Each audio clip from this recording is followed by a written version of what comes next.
Hadrat Abu Hurairah radhiyallahu anhu meriwayatkan bahawa Rasulullah sallallahu alaihi wasallam sabda, 7 golongan yang akan dilindungi oleh Allah SWT di bawah bayangan rahmatnya pada hari yang tidak ada bayangan selain daripada bayangan rahmat Allah.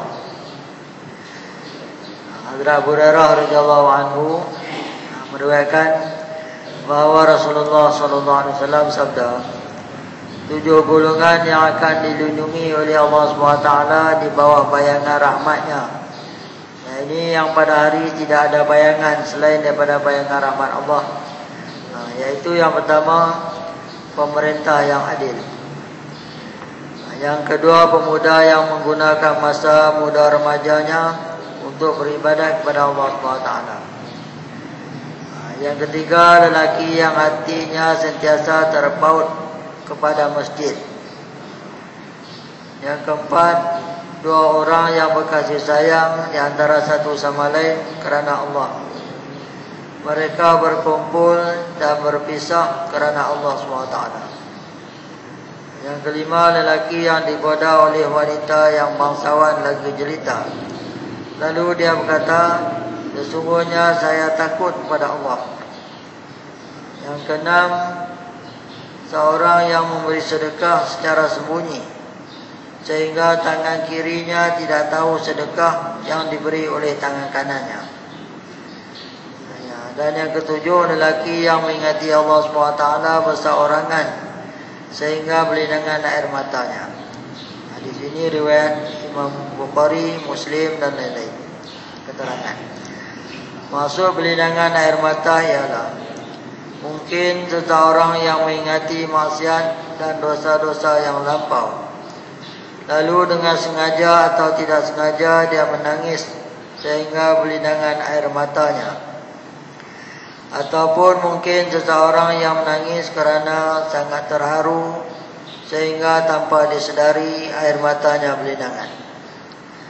Sabit Banani rahmatullahi alaih meriwayatkan kata-kata seorang wali Allah, aku mengetahui doaku yang telah diperkenankan. Aku mengetahui doaku yang telah diperkenankan. Orang ramai bertanya, bagaimana Tuhan dapat mengetahui tentang itu? Lalu jawabnya, semasa berdoa, apabila tegak bulu rumah, hati berdebar dan air mata berlinangan, maka doa itu akan diterima. Salah satu daripada 7 golongan yang disebutkan di dalam hadis yang di atas ialah seorang yang mengingati Allah dengan bersunyi diri sehingga berlinangan air matanya. Pada diri orang itu didapati 2 sifat yang unggul. Yang pertama ialah ikhlas, kerana dia mengingati Allah bersunyi diri. Yang kedua ialah perasaan takut kepada Allah ataupun terharu kerana cinta kepada Allah sehingga berlinangan air mata. Dan kedua-dua sifat ini merupakan kelebihan yang sempurna. Kata seorang penyair, tugas kami ialah menangis mengingati kekasih pada waktu malam. Tidur kami adalah untuk mengingatimu, ya Allah. Tidur kami adalah untuk mengingati Allah. Disebutkan juga dalam hadis yang di atas, lelaki yang mengingati Allah dengan bersunyi diri. Para ulama tasawuf mengatakan bahawa bersunyi diri di sini mempunyai 2 pengertian. Pertama, bersunyi diri daripada orang ramai, yang bermaksud berseorang diri. Inilah pengertian yang biasa dipakai. Yang kedua, sunyi hati daripada segala sesuatu selain daripada Allah. Mereka mengatakan bahawa inilah asal pengertian sunyi diri. Oleh itu, darjah kesunyian diri yang paling sempurna ialah gabungan kedua-dua pengertian di atas. Namun apabila seseorang berada di tengah-tengah perhimpunan orang ramai dan hatinya sunyi daripada segala sesuatu selain Allah SWT, dan pada masa yang sama itu juga dia menangis kerana mengingati Allah, maka dia juga termasuk di dalam golongan tersebut. adanya perhimpunan atau tidak ada sama saja baginya.